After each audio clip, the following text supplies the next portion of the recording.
First person singular. Views expressed are those of the author.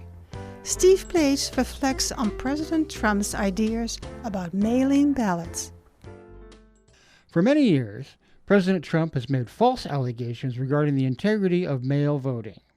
These claims were central to his attempts to overturn the 2020 election and have persisted without evidence. More recently, he has threatened to end mail voting completely by means of executive order.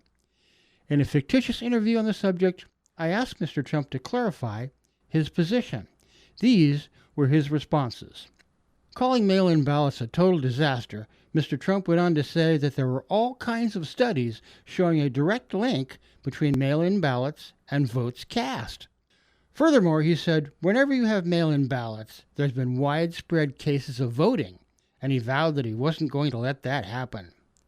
Responding to a more practical question about actual votes, Mr. Trump railed against what he called excessive voting and warned that the more votes you have, the higher number you have to count to.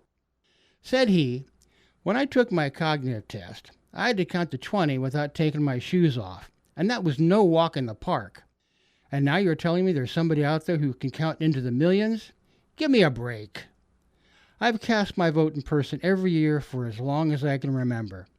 But after hearing Mr. Trump's observations about mail-in voting, my ballot, if not my check, is in the mail.